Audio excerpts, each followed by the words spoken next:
Hey everybody, welcome to the show. It's Black Sheep Rising, and we, of course, are the Black Sheep. My name's Conan Soliday, and James Robin Hood Cleveland's back with us. What's up? And Garrett Ian as well. Peace be upon you. Always seem to have the Robin Hooders together. I don't know how they would. Thing one and thing two really do.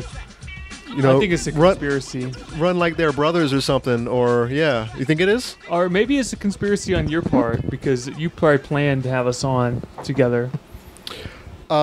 Maybe.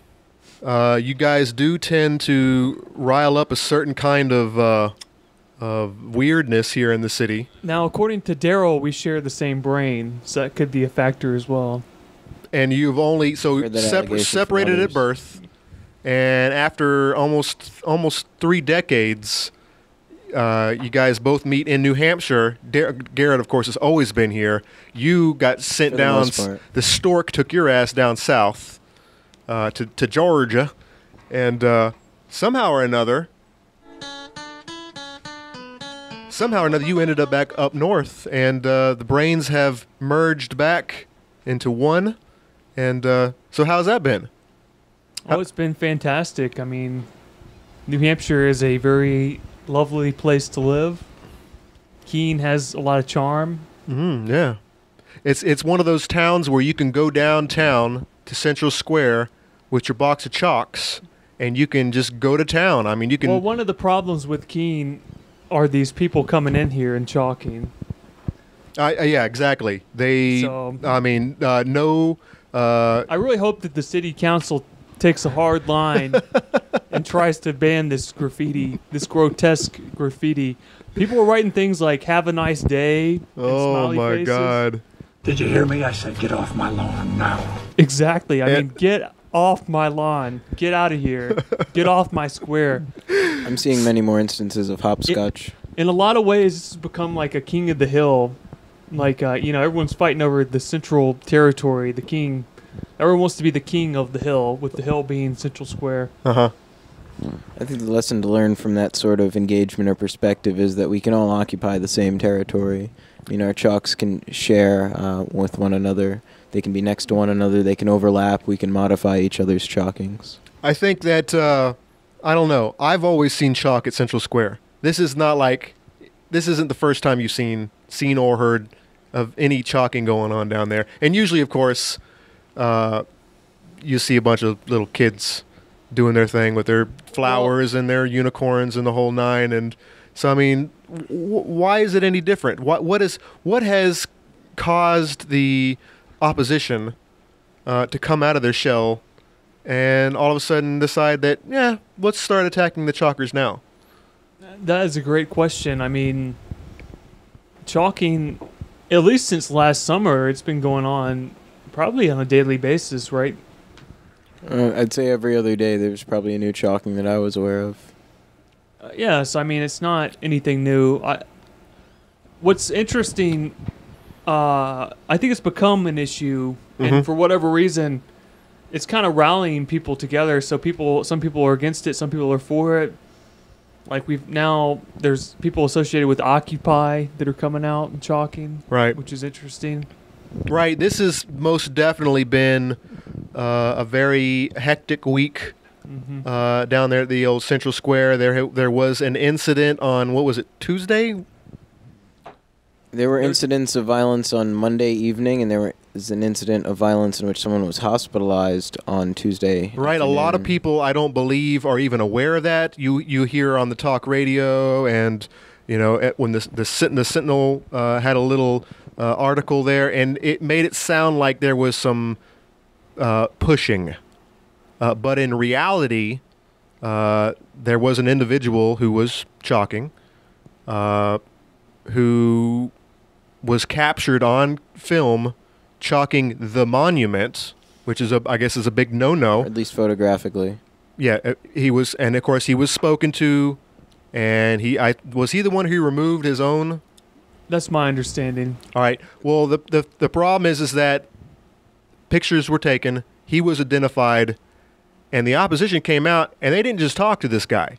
They actually went balls to the wall,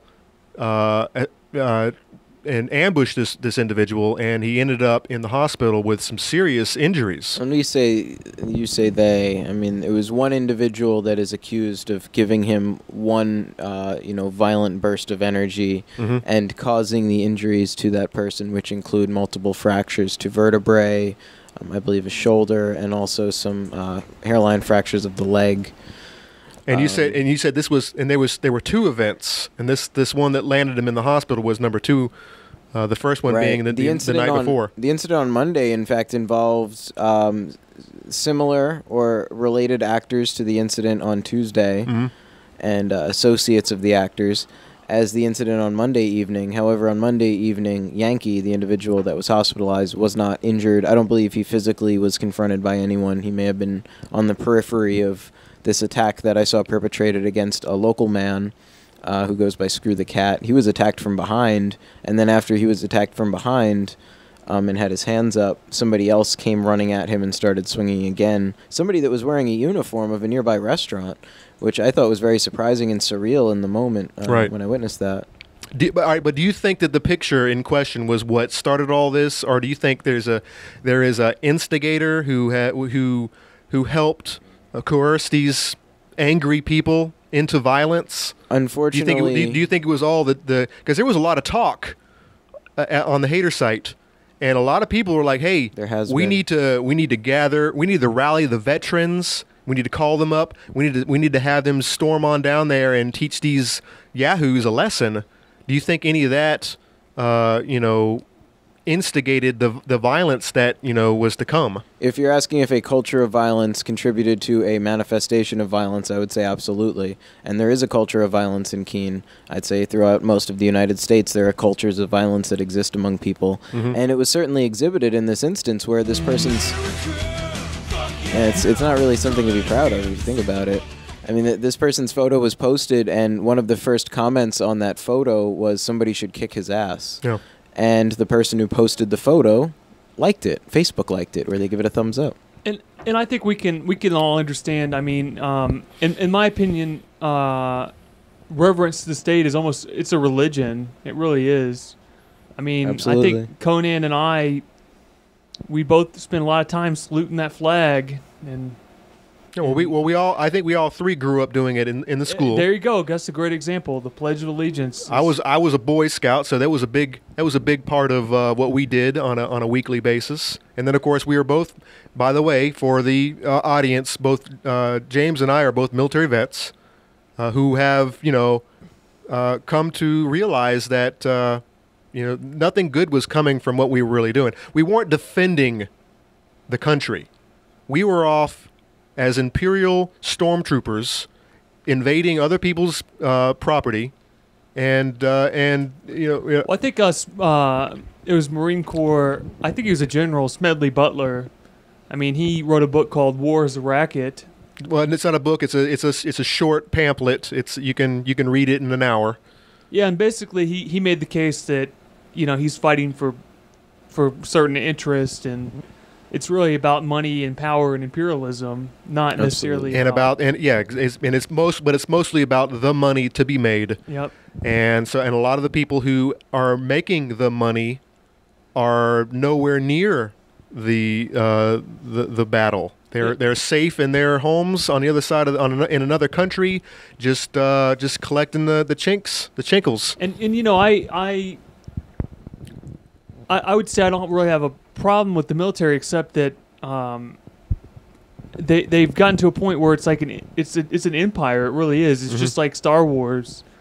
The United States government is not the rebel force. The United States government is the empire. Yeah, and the only problem is that when people still think of this country, back when we gained our independence, that we're still that country 300 years ago that was fighting the good fight against the stormtroopers, against the Imperials. But guess what? We have become exactly what we fought against. And I say we, when we are trying. We are truly opposed to that nonsense. But I mean, it is where we live. What I always point out is that immediately after the revolution, the ideals were betrayed when an army was sent to kill tax resistors who didn't want to pay for whiskey. So who didn't want to pay tax on whiskey. So the idea that everyone clings to is America, this history of the United States empire and imperialism. It was corrupt from the first minute. It lost its its honor and everything that everyone fought for. Was just like that. As soon as the military is dispatched to a country that it's not at war with, I mean, what does that say about that military? There's no foreign troops that have bases here that are just openly running. So, well, if you were to make this argument to the warmongers, the military supporters, they'll say that it's all about preventing future attacks. And that's there's only one way to keep our buildings from being bombed, and that's to kill these individuals before they have a chance to grow up into angry old men who want to come and bomb us. I think the problem with that argument is it completely ignores the fact that the United States government has been meddling in other people's affairs for in the Middle East. You could say since the 1950s with Iran, and I mean it'd be like anything. It'd be like if a foreign power was coming over here and meddling in your life, no one would appreciate that. Yeah, what if China, because it has a military, it's nowhere near the size of our military. I think the U.S. military. Spending-wise, you're right. But what if they parked some of their carriers off the coast of California there and, kind of marched into Texas and set up bases, around the Texas border, and just set up shop? How do you think Texas would handle that? Let's see, the U.S. military itself would respond and consider that a threat and begin killing people. Well, let's assume that. All right. Well, maybe it's not Texas. Maybe it's Australia. Like what is really going on? Yeah. America is setting up bases in Australia, and we're fighting China for oil fields or deep water oil fields. Natural resource. That's what it all boils down to, is natural resources. Whatever it is, we are, battling on the other side of the globe, and we have no business over there. Right. And, I mean, and this word "we" is used, of course. If one separates themselves from these entities, there's a certain level of social ostracism that's aimed at them. Like, you're not respecting, you're not paying taxes. I mean, we've seen a lot of this being yelled at. Before the attack occurred on Monday and Tuesday that we were talking about, there was a lot of this rhetoric about getting a job. And in fact, the person who was attacked on Monday evening was a homeless person. And the person who was attacked on Tuesday is someone who is associated with the homeless community in Keene. Right. So it seems that the violence is being directed at, I mean, we've gone from foreign to domestic now. But on the domestic fronts, the violence is being directed at the most vulnerable people that are local to the community, who also happen to engage in an activity that's associated with Free Keene. Right. Yeah, it's interesting that the people that were attacked are really not Free Keene, quote-unquote, members, if you will. So I find that fascinating that it's kind of like it's almost like the mark of the beast. Like if you go downtown in chalk, you must be Free Keene. You know what I mean? It's gotten to the point of absurdity. Yeah, well, really. And what would be even worse is that if there are actually parents out there who maybe a couple of weeks ago, a month ago, allowed their children to go down to the park in chalk, but now that they've heard all this nonsense, taking place, they're like they don't even want their kids. They won't even loose their kids into the wilds to go and chalk sidewalks because it'll give them a bad, people will look down on them. I mean, it's just... There are people who are... There's a chilling effect, certainly, on... I mean, some chalk, you can say that it's proliferated, the threats and the violence. Some people are saying you don't want people to be deterred by threats, and a peaceful activity should resume, and people should just be safer and more aware and, nicer. But let's go back to the attack. One of the most disappointing things to me... probably almost everyone that was out there probably had a smartphone or at least some kind of camera, and there's no good video footage of this. That's really disappointing, I think. And then another thing I think is important, even if, let's say that the gentleman who was pushed into the fountain, let's say he had grabbed someone's arm, it's still not a proper escalation of force. Right. To hospitalize someone over grabbing of the arm. If that in fact happened. Yes, and it's True. questionable, but let's assume it did. I think a more proper response would be like, let go. You know what I mean? Instead of just immediately attacking someone else. And not to mention the person that pushed the person into the fountain, it wasn't like his arm was being grabbed, so he couldn't even argue self-defense. Yeah. So I hope that one of the most disappointing things is the police appear to not care, and it's very disappointing to me that. Well, they're the chief went on the radio within a day or two and pretty much spent his whole interview on the radio talking about There this were incident. people on scene who were saying, "There's the attacker," and there was no arrest made. But if you go smoke pot downtown, that's like the crime of the century, and the police are going to arrest you right then. I don't know about that. You can Not anymore. I Maybe smoke a lot of pot downtown, and they're not going to even notice. I mean, I'm just disappointed that no arrests were made when a violent action occurred, and if there's any argument very for serious. a police force and for government, it's to protect people who are in danger physically of harm. Agreed. So I'm really disappointed in the Keene police, and I've always respected them, and I lost a lot of faith in them this last week here. Do you think the individual might have ties to maybe the locals who also have a certain, what's the word I'm looking for? A certain position in the community, and the cops might not be. Yes, that could be likely. There could be powerful people involved. I don't know. Some little cronyism going on that. This could be the classical case of why Marxism was a very popular political philosophy and for so long is because of that. The clockwork elves, all of it, I shouldn't even get into it. I mean, for one thing, for it to sound like a conspiracy, if you think of Keene as a microcosm of the rest of the world, it's just a smaller example of tries to be a city. It's just a town. Most definitely 23,000. Yeah, we have no business being a city. Right, but unfortunately, I mean, the same dynamics in Keene as anywhere else. The people with large quantities of capital, a very small class of people, are capable of manipulating the local authorities to their own influence. And it's unfortunate when something is done so openly with so many witnesses that even with the witnesses saying, we know what we saw, here's what happened, in the information age, that it's not an immediate catch-up. And I think there will be a catch-up for justice here. I think the KPD will do something about it in a week or so. Yeah, Whenever they'll drag their feet. Because they're not going to have, because if they don't do anything, they know that There cannot be no response at this point. There's just too much information No, but out there there should have about- been a more immediate response. So if you go downtown with the open container, they're likely to arrest you. And I think if you openly smoke a joint, they will arrest you. You guys were kind of disagreeing like with that, but I think there's if you too make many. a display of it, they will arrest if you blow smoke in a cop's face downtown, you'll probably get arrested. I think I've just seen plenty of people toasting their pipe and their beer to the police, either at night or even during the day with the pipes, and they'll just drive by. And I think that might just tie back to activist privilege. If you're an activist and it's known you're going to have a camera, that they're not going to be approaching you, not going to want to make a video with you. But if you're a college kid and they could tell that you look like a college kid or just a regular person, well, you're more I likely to think have their that contact. priorities are not correct.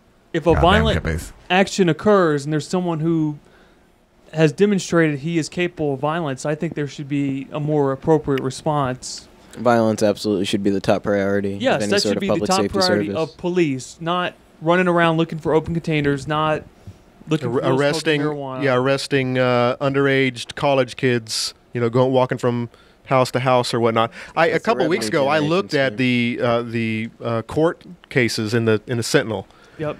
and I mean, it just seemed like every single one of them was underage with possession of marijuana or underage drinking, one after the other.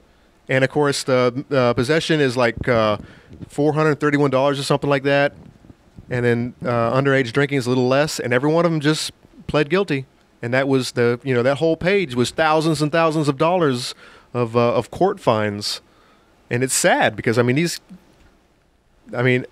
well, if you want, 400 people, bucks is quite a lot of money. I mean, and especially if you're a young person. If you want people to call the police when they're in danger, that's not a good example to set, to just ignore something like this. No. So I'm really I'll disappointed. tell you, my whole, and it's not just recently, not just hanging with the activists and all. My whole life, I've had a disrespect for the police.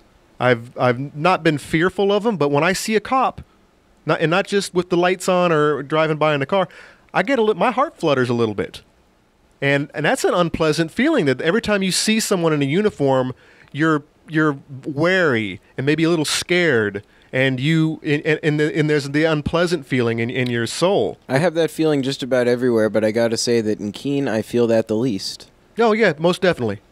Right, I don't feel there's necessarily a fear when an officer shows up. I mean, one thing, because there's so much planning that goes on in the community we're in about what to do in police interactions, assuming they could always happen. But on the flip side of that, it just seems that with the video camera, you're able to hold them accountable as far as if you document your interaction with them and whatever happened earlier, it then creates an obligation upon them to take action. Oh yeah, the camera is powerful. So I mean, we saw that today, just a couple of hours ago. Some individual came and had some words. I think they're mostly directed at you. I believe they were. But 5 cameras popped out just like that, and of course the individual had his camera as well. And I think that it settled him down. I think that he realized, 5 cameras on me, everything that I say is going right up into the cloud. So I better watch what I say. I better watch how my stance. I better watch who I point fingers at, because I'm going to be held accountable. Counted. Mm-hmm. Tongue. I'm already losing my tongue. James here fed me some birthday vodka. Mm-hmm. Happy birthday. At Derek's birthday. Oh, blame it on me. Yeah. I'm trying to coffee it up a little bit here, but yeah, my tongue is a little waggly. Don't blame me if you can't handle your liquor. I'm handling it, man. I'm getting off of it. It's like your weak sauce to me. Yeah, I was definitely weak sauce. I think that Maggie Hassan would be very disappointed in you. Garrett over here, of course, can drink this stuff like it was water. Either that or the stuff you... Ooh, yeah, it's not good. Right on the keyboard.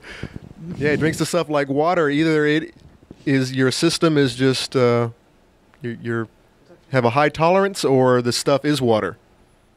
I wouldn't want to think that they're actually selling, crap whiskey, crap vodka. Well, you never know with the official beer or whatever vodka. Okay, so all right, so the haters have come out in force.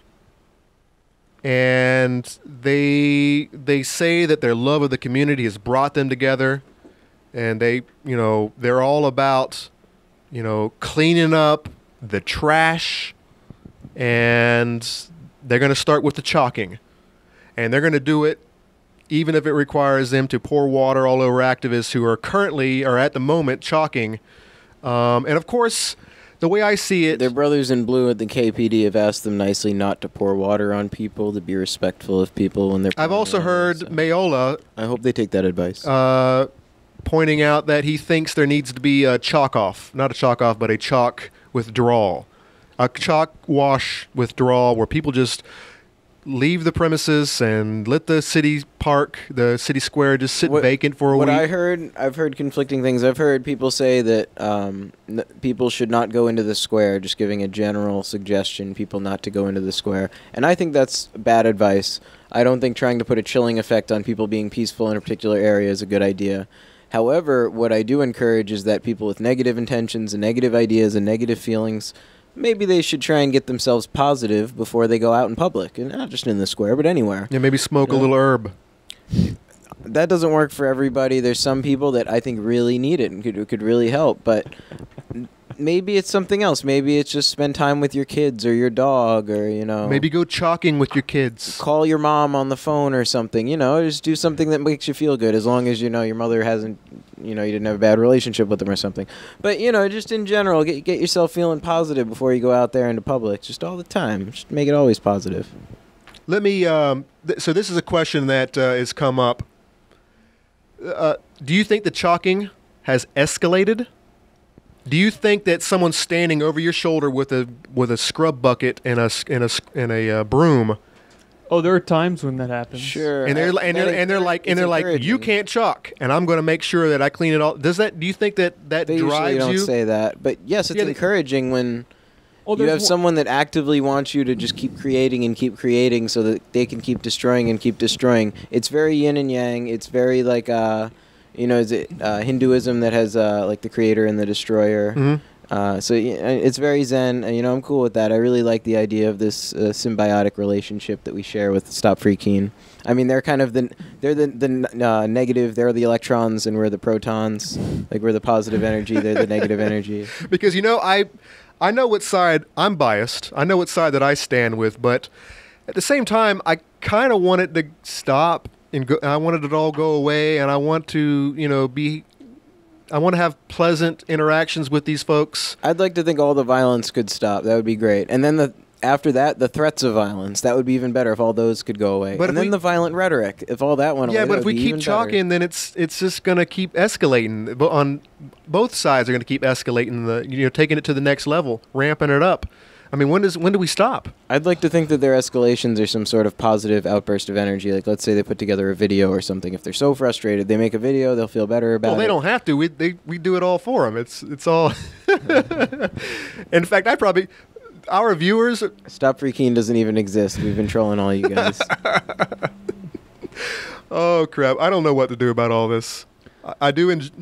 I kind of enjoy it. The drama it's interesting. It's fun to watch from a distance. I think it's I've never chalked. I've never Robin Hooded either. I think you got to come out sometime then. I think that Garrett hit on something important. Whenever you have a force in the universe, there's almost always an opposite force. Mm-hmm. So I think that's what it boils down to. There's a positive and a negative, and there's a right and a left, and there's always a counter balancing force, which I don't view as negative. I think it's actually a good thing that we've motivated people, if you will, to come out and express their opinion. We've created activists. Yeah, and I don't think that's necessarily a bad thing. I think that as long as everyone stays peaceful, that's my concern. And things really got heated this week, and unfortunately, I think it kind of turns into a pissing contest where both sides dig in and they keep escalating. I'm hoping that it's like that old saying, it's all fun and games until someone loses an eye, and I think this is the moment. Or breaks their neck. Yeah, this was the moment that I really hope will convince people that both sides kind of need to stay respectful of each other. And like this, I don't know, Saturday I was out there chalking, and one gentleman was walking around the square with his bucket, and I was following him, and he would wash it off, and I'd draw a smiley face back. I was basically falling 20 feet, 30 feet behind him. But, I wrote "Have a nice day," and he wanted to delete that one. And I was disappointed. Well, I don't know what to think about all this. What you bring up about dichotomies and sort of positive and negative forces, I do believe that's true to a large extent.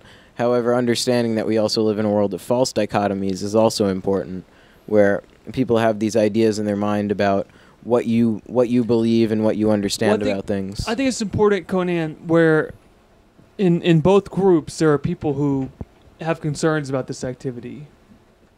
So I think that's important that you... Yeah. It's good that not everyone agrees or thinks the same, I think that's great. It's, I mean, like I said, I'm biased. The way I see it is it's free speech. And even if your message is bad, which I think kind of started all this, there were some individuals who were upset that their place of business was raided. They came in with their warrant, and they did, but no other grounds. It's just that they had a warrant that says they could do it, and they decided to do it. They took a bunch of merchandise. Which amounts to a lot of money, and at the same time they didn't attack any of the other establishments here in the area. So there were some people who were upset that day, and of course some of the things they wrote in chalk were not pleasant. They used the F word. Mm-hmm, yeah, that's the problem with expression, though. So freedom of expression, whether it's speech or written or verbal, things that are offensive have to be protected. And I'd like to point out that it was no Free Keen members that wrote the offensive things on the ground. Yeah. It was just other people, random people. But I strongly support someone doing something offensive. I think they should have the right to do that. Sure. Including chalk on the monument. I might personally, I don't have any desire to chalk the monument, but to some people the monument might be offensive. I mean, it's a Civil War soldier, a Union soldier. Some people might one of the most view that as active aggression towards the southern states or whatever, and they might not view that man as a hero. And in a way, in my opinion, it's kind of a tribute. It's a monument to war. It's a monument to aggression and conquest. Yeah, I wonder what that Civil War veterans, the ghost who saw the violence that was committed right at his base. I wonder what he was thinking. I wonder if he was rolling in his grave or whether he was, yeah, America. But yeah, I mean, and the Civil War is one of the most atrocious of wars that was fought here in the Americas. So if you take the position that the Civil War is necessary and a good thing, you'd have to take the position that the people that formed the country that broke away from Great Britain, they shouldn't have been able to do that. Like, if you take that position and you think the Civil War is necessary and a good thing, they should just let the South go. The South was wrong on a lot of things. They were wrong on slavery. They were wrong on a lot of stuff. They had tariffs, and it was they thought the North was wrong. Just let them go. I mean, who cares? Yeah, well, I mean, as far as the Revolution was concerned, there was a cool third of the population who sided with Britain. Well, when you say the Civil War was the most atrocious war, do you say that because it was completely domestic? It was like a well, as far as violence? casualties, yes, and as far as the reasoning behind it all, to fight your own brothers who might be on the other side on another state across the state line, that's god awful. I mean, there's a part of me that feels that yes, that there is something that seems more atrocious about going to war domestically and fighting people that otherwise would be your neighbors. But at the same time, I also feel as though war itself is so atrocious that it's almost more disgusting when it's nationalist and it's just one nation fighting other nations for imperial reasons. Are you just saying hold all wars? It's almost like I'd rather that the parasitic impulse to go to war be self-contained, and that those who wish to commit war just... I mean, not to encourage violence, not to encourage war, but if all the people who wanted war just had civil wars and killed each other off, there wouldn't be any more warmongers. So one of the things that makes it easier when you're fighting foreigners, if you will... You can demonize them and dehumanize exactly. them. There's always a dehumanization thing where the Middle East wars, the recent wars, they called people Hajis, let's say. And then in Vietnam, they called people Gooks. And I'm sure they had a derogatory name for the people in Korea, and they probably had they called them Japs, and yeah, just Google search like World War II propaganda. Huns, there you go. Propaganda, and you've got the very monkey-like Germans and Japs, and the pictures of them, and it's just like, well, that's not what they look like at all, but why are they so comical and whatnot? And yeah, they were trying to distinguish a difference between Caucasian Americans and the rest of the globe.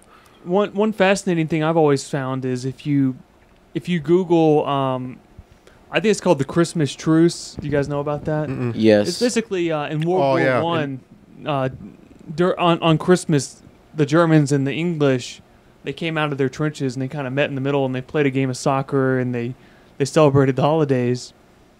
And the commanding officers and the brass. Did they play soccer or football?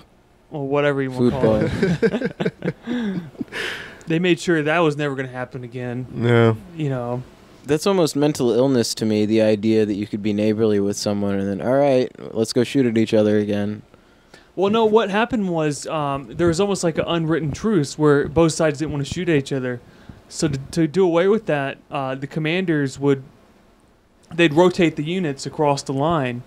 So there was almost like an unwritten agreement between the Germans and the Allies in World War One, where it was almost like an uneasy truce where they weren't really fighting each other. They were still fighting in a sense, but to do away with that, they would rotate.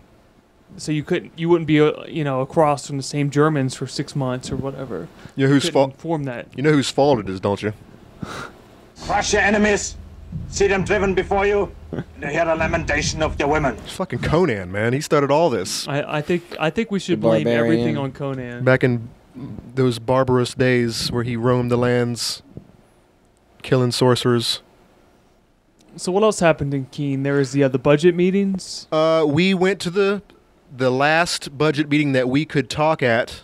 I think there's a committee meeting this week, but we went, and I knew before I even got in the truck and drove out there that they would listen to us talk, and they would roll their eyes, and they would say, yes, we hear you loud and clear, and then they're just going to As soon as we left the room, they're going to go and vote just the way that they were going to vote 2 weeks ago. I thought I brought some good points up. I just submitted a editorial to the Sentinel Regarding what? regarding the usage of the TIF tax to pay for parking in our city, which is growing. It expanded 200,000. They're using a cool million to pay for parking. And when you ask them, if you ask city management whether or not taxpayers are subsidizing the parking fund, they'll be like, no. Parking is paid for through rentals, through fines, and through fees. And, of course, there's that million that comes from the TIF tax, which is the developmental districts here in Keene. And, of course, according to, the city managers, the social engineers, they'll say, well, no, that money wouldn't exist unless we, subsidize these districts and helped them develop over time, and that money, increasing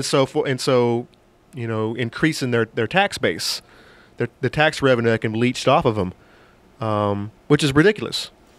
Now, if you look at countries like India and China, where the infrastructure is limited and it's not that great, when big companies move in, they build water lines, they build power plants.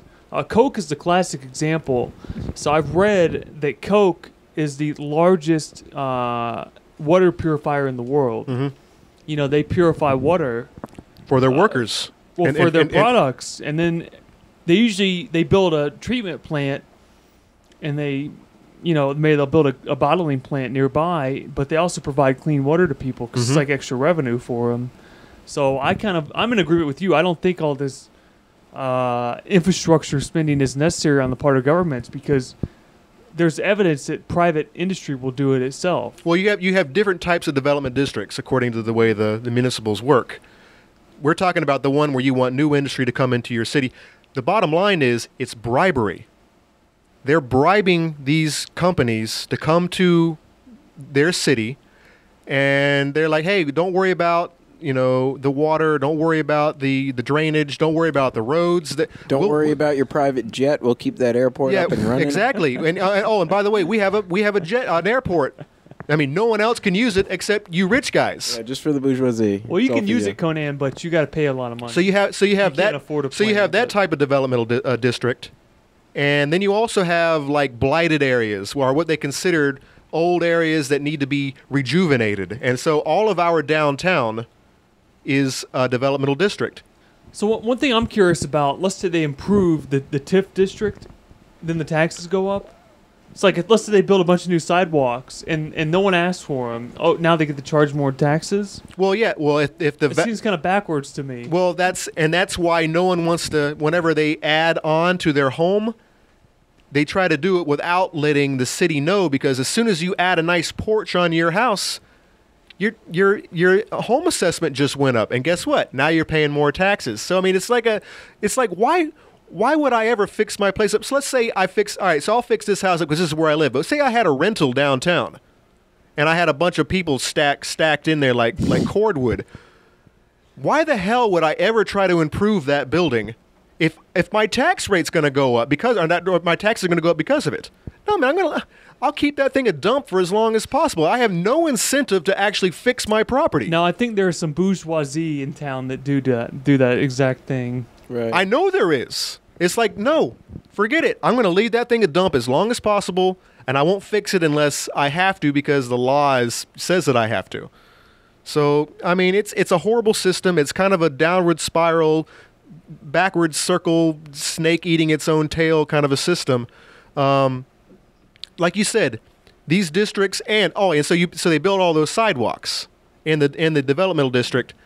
Or they put pipes in or whatever causes. But maybe it's a part of town that doesn't need to be rejuvenated. Maybe no one has any intention of ever going and living like on Marlborough Street. That place is vacant. Ralston. I mean, so they're going to spend a lot of money in the next couple of years to fix all that up, and try to entice businesses over there and people to go build over there. Meanwhile, our population is dropping and whatnot. The tax rate's going up. They've got it all wrong, man. If they want people to come live here in Keene, they need to drop the damn tax rate. The fucking rent is too damn high. Too damn high, yes. Seriously, too damn high. People are going to they're moving in. They're living in the outskirts, the cities outside of Keene, and they drive in to use the businesses that have to pay these monstrous taxes. It's horrible. They're shooting themselves in the fucking foot. Not to sound too anti-capitalist, but as we're on this topic of the bourgeoisie and property ownership and the value of rentals and the quality of rentals or lack thereof, I just think it's worth pointing out that the idea of profiting off of housing, like being in possession of large amounts of housing and turning a profit off of it, it's like, people need houses to live in. So, I mean, all the things that people get through the market they need, but this idea that like people have crappy housing and as long as they have a monopoly in an area, who's going to enforce that sort of thing? Because they pull a lot of water. It's like the police chief in Malibu said about Jackie Treehorn. He draws a lot of water in this community. I get you. And you said about water and Coca-Cola. Mm-hmm. Even them, I'd be careful about them. They're the bourgeoisie too. You should hear about what they do in Latin America to the indigenous peoples, kicking them out of areas where they live. Coke is a great company, but I'm just using them as an example. Right. I don't know if they're angels or if they're devils. I have no idea. Yeah, the things that the governments do and the greedy corporate fat cats and these international businesses do. I mean, everyone needs infrastructure and foods and roads and all that stuff. Well, I mean, maybe not roads so much. I have no love for corporations. To me, they are government protections of rich people. Corporations are tools that rich people use to limit their liability, to form these entities where they have special treatment from the government. So I don't think corporations are a good thing, and I think that and for the audience, define corporation, because I think people might be a little confused. Okay, so a corporation is this fictitious entity that you file some pieces of paper with the government, and then it says that you're not liable for any actions that you do. That's sort of what it boils down to me. It's the rich people protecting themselves by using the system, if you will. Well, hello, Mr. Fancy Pants. Exactly. It's a very fancy pants system, and I think that it's just People something shouldn't be judged by their pants. Everyone should have equal rights. What if they're not wearing pants? I mean, pants aren't that expensive. It's getting kind of warm out there. I mean, how many... yeah, it's not that warm yet, though. Give it a couple more days, and you might get some real strange people out there at Central Square. I think that it'd be great. I think that everyone should express themselves, whether they wear pants or not. Freedom is expression. Oh crap! So, all right. So what? Are we done with the meeting? We went. I talked. You talked. You talked about the airport. I talked about TIF tax. Joe got up. He didn't even get mentioned in the Sentinel, even though he talked more than the both of us combined. I think he brought up some good points. There were. So a large amount of people at this particular meeting compared to last year. And one funny thing is one of the big issues was Pumpkin Fest. I found that fascinating that people were like, why are tax dollars going to this festival that we don't necessarily want is inconvenience on the people that live here? Yeah, I am so glad. It's amazing that tax dollars go to this event that should be self-sufficient. So Garrett and I went down to Extravaganza down in Amherst, Massachusetts, and I don't think tax dollars went to that event. And it was a great event. It was aside from the fact that it's held on public property. Well, Pumpkin Fest is held on private public property as well. Sure, yeah. So in that case, it's night and day compared to Pumpkin Fest. I think that you can cash flow the event. I don't think it's necessary to have taxpayers pay for Pumpkin Festival. Mm-hmm. Well, that was the best thing about it. Last year, the only person who talked about Pumpkin Fest was the lobbyist, and I think she was asking for the same amount. I think she received the same amount. But this year, she got up there. She wants some more money, so to total to $80,000 from the city, and then right after that, every single person who got up, at least 5. I know that I was probably the 6th person. Everyone who got up says no. This is a great event and all, but it doesn't need city money. This event can pay for itself. They need to, and if they can't, they need to figure out some way to do it. They need to charge people admittance fees or something. They charge vendor fees. I don't understand. I'm just fascinated by the whole thing because there's money to be made there, and to say that you can't make money is just astounding to me. There are so many people, and I like, I think Pumpkin Fest is neat. I like all the vendors, and I think it's nice that people come in and I'm not clear on the point of it. I don't know why it's necessary to have a bunch of pumpkins and get the world record. I guess. Well, no, listen, because the money is available. It's a festival I guess that's cool, for but the purpose of pumpkins. There's a pool of money sitting there, and it's available. And that lady, all she has to do is just spend 30 minutes on a Thursday night to go down to City Hall and just state her case. Hey, could you give me some money? Well, I mean, what's it going to hurt? If she doesn't get it, she doesn't get it. If she gets it, oh, that's $30,000 richer than she is. I think it's 80, isn't it? 80. Well, it's 80 total, but she's getting 50, and she's asking. I think she's asking for another That's 30. how much the world record for pumpkins is worth. That's the nature of lobbyists. I mean, it's so much cheaper to hire a lobbyist and send him to Washington or whatever. And for your average person, it's not worth your time. Like, oh, my taxes will go up $4 or whatever, $10. But as far as that corporation is concerned, or whoever is hiring that lobbyist, oh man, it's so much. It is so much. It's cost effective. It's tend to invest in new technologies or to build a new plant somewhere. It's so much more cost effective to hire some Yahoo full time and just park him in D.C. or wherever and just lobby. And it's horrible. Now, one of the annoying things about Pumpkin Fest for myself is kind of a pain to get around town. You have to plan your weekend. There's all these people coming in. Mm-hmm.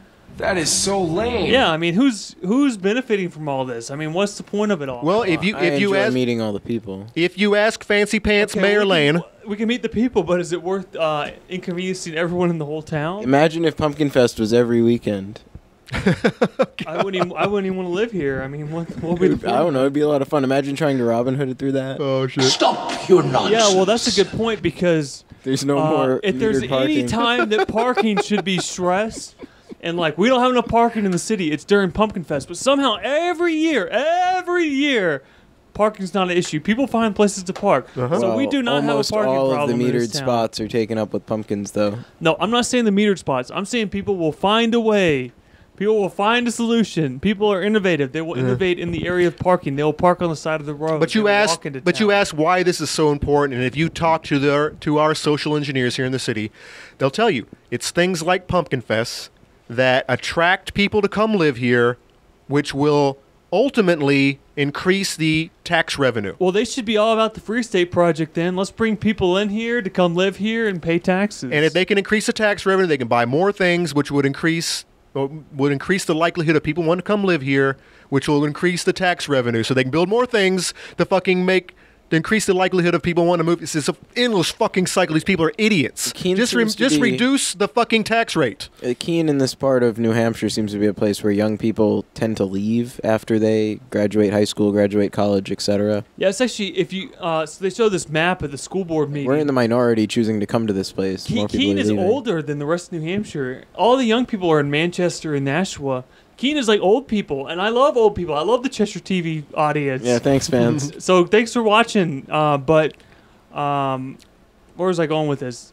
People are leaving. Yeah, so I think they're upset because they're like, we want people to stay, but oh man, it just keeps being Free Staters that come and stay. So Oh, them young chalkers. I think that Or those people hooligans young from hoodlums. Concord. people should be young at heart, and they should be happy, and they should draw smiley faces downtown, and everything will be good. And we should have Pumpkin Fest, and we should have 100,000 people come instead of 50,000. That's all I'm saying. It's a new day, but it's nothing to be afraid of.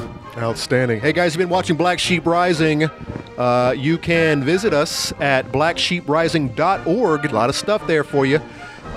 Please go and check us out at Facebook /blacksheeprising.org. I forgot the .com in there, by the way. Like the page if you don't have if you have a couple And seconds. also check out shiretv.org. Yeah, don't check that out. That's old stuff. That's old school. Conan was stuck on the Shire TV.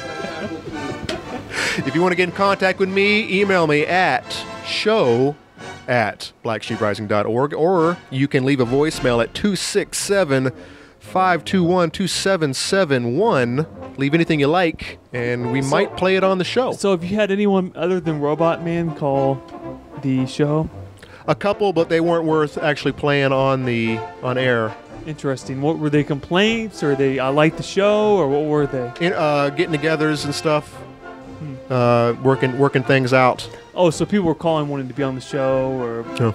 Okay, I see. So James, where can the people find you?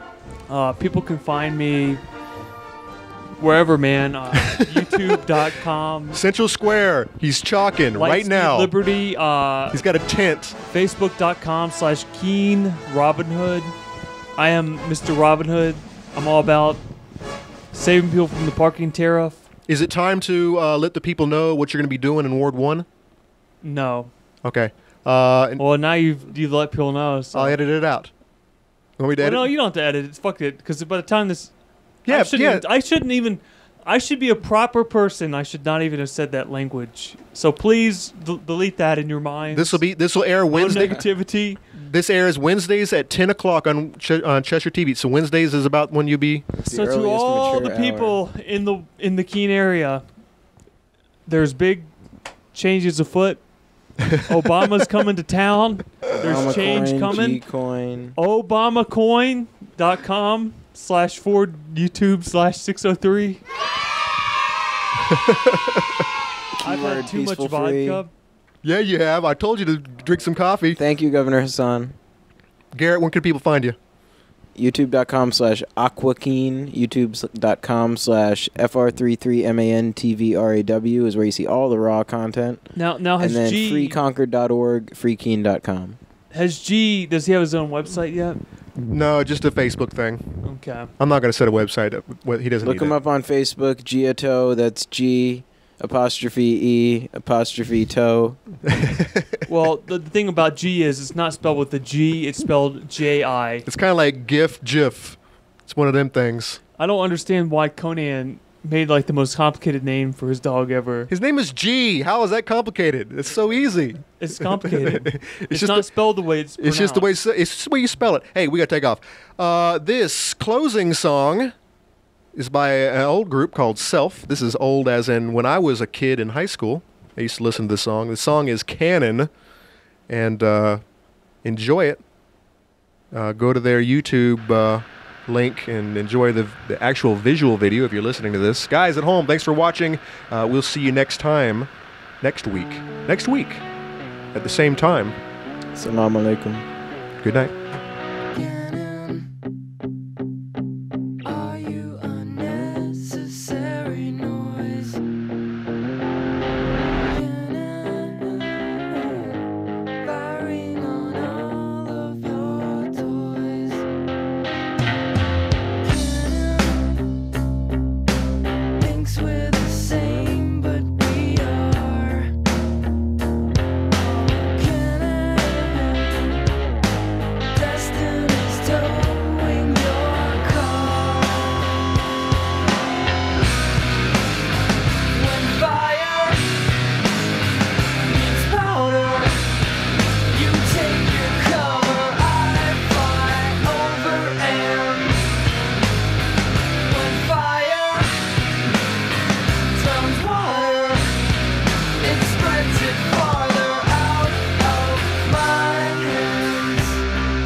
strong to each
Did you hear me? I said get off my lawn now.